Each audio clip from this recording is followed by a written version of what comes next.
నమస్తే అండి, నేను మీ doctor Deepti Damodara, fertility specialist working at 49 fertility centre Tirupati. ఈ రోజు నేను మీకు కొన్ని టర్మినాలజీస్ అనేవి ఎక్స్ప్లెయిన్ చేస్తాను. మొదటిది వచ్చి ఓవ్యులేషన్ ఇండక్షన్. ఓవ్యులేషన్ ఇండక్షన్ అంటే నార్మల్ గా పీరియడ్స్ ఇర్రెగ్యులర్ ఉండి ఎగ్ విడుదల అవని వారికి మనం మెడిసిన్స్ ఇచ్చి ఎగ్ గ్రో అయ్యేటట్టు చేసి అండ్ ఎగ్ ఓవ్యులేట్ అయ్యేటట్టు మనం మెడిసిన్స్ ఇవ్వటాన్ని ఓవ్యులేషన్ ఇండక్షన్ అంటాం. సో ఓవ్యులేషన్ ఇండక్షన్ లో యూజువల్లీ పీరియడ్స్ అనేవి ఆ విమెన్ కి ఇర్రెగ్యులర్ గా ఉంటాయి. మనం సింగిల్ ఎగ్ అనేది, సింగిల్ ఫాలికల్ అనేది డెవలప్ అవటానికి మెడిసిన్స్ ఇస్తాం, ఏదైనా టాబ్లెట్స్ కానీ ఆర్ ఇంజెక్షన్స్ కానీ. సో ఇది ovulation induction. Then coming to super ovulation. Super ovulation అంటే ఏంటి?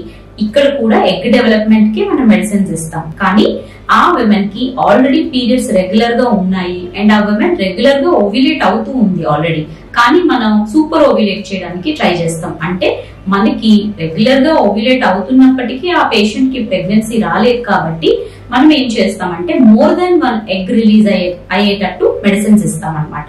So more than 1 follicle develop అవటానికి మెడిసిన్స్ టాబ్లెట్స్ రూపంలో కానీ ఇంజెక్షన్ రూపంలో కానీ ఇచ్చినప్పుడు అట్ ఏ టైం మనకి ఒకే మెన్స్ట్రువల్ సైకిల్ లో 2 or 3 ఫాలికల్స్ డెవలప్ అవటం జరుగుతుంది అండ్ 2 or 3 ఫాలికల్స్ ఓవ్యులేట్ అవటం జరుగుతుంది.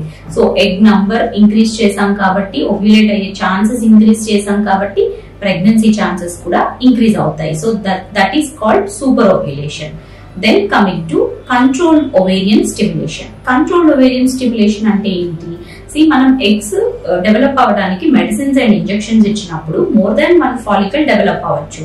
బట్ ఆ మోర్ దెన్ 1 ఫాలికల్ అనేది it cannot be more than 15 follicles, more than 20 follicles అనమాట. ఓవర్ గా మనం స్టిమ్యులేట్ చేసినప్పుడు ఎక్కువ ఫాలికల్స్ డెవలప్ అయ్యి మల్టిపుల్ ఫాలికల్స్ డెవలప్ అయినప్పుడు కొంతవరకు ఆ పేషెంట్ కి సైడ్ ఎఫెక్ట్స్ అనేవి ఉండవచ్చు.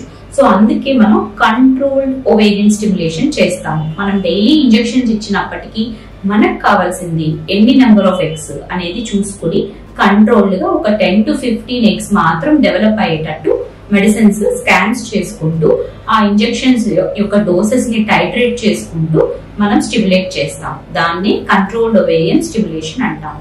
సో ఇది మనం ఎప్పుడు చేస్తాము అంటే IVF పద్ధతిలో ఈ కంట్రోల్డ్ ఓవేరియన్ స్టిమ్యులేషన్ అనేది చేయటం జరుగుతుంది. Then coming to last terminology, double stimulation.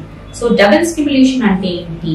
Normal గా ఈ IVF స్టిమ్యులేషన్ లో ఇంజెక్షన్స్ అనేవి first half of the menstrual cycle లో ఇవ్వటం జరుగుతుంది. అంటే పీరియడ్ వచ్చిన సెకండ్ డే నుంచి మనం అరౌండ్ 10 to 12 డేస్ వరకు ఇంజెక్షన్స్ ఇస్తాం. దాన్ని ఫాలిక్యులర్ ఫేజ్ స్టిమ్యులేషన్ అంటాం. సో అలా కాకుండా కొంతమందికి ఎగ్స్ తక్కువ ఉన్నప్పుడు ఒకే మెన్స్ట్రువల్ సైకిల్ లో 2 times స్టిమ్యులేట్ చేయొచ్చు. ఫస్ట్ హాఫ్ లోను స్టిమ్యులేట్ చేయొచ్చు, సెకండ్ హాఫ్ లోను స్టిమ్యులేట్ చేయొచ్చు. సెకండ్ హాఫ్ ని లుటియల్ ఫేజ్ అంటాం. సో ఈ స్టిమ్యులేషన్ ని లుటియల్ ఫేజ్ స్టిమ్యులేషన్ అంటాం. సో ఫస్ట్ హాఫ్ లో సెకండ్ డే నుంచి 10 to 12 డేస్ ఎగ్స్ ఇంజెక్షన్స్ ఇవ్వటం, ఆ తర్వాత ఎగ్ పికప్ చేసి ఎగ్స్ రిట్రీవ్ చేసుకోవడం, ఎగ్స్ రిట్రీవ్ చేసుకుని ఎంబ్రియోస్ ఏర్పాటు చేసుకోవటం, ఒక 3 to 5 డేస్ గ్రో చేసి అండ్ ఆ తర్వాత మళ్ళీ రిమైనింగ్ ఎగ్స్ అంటే సెకండ్ బ్యాచ్ ఆఫ్ ఎగ్స్ అప్పటికే రెడీ అయ్యి ఉంటాయి ఆ విమెన్ కి.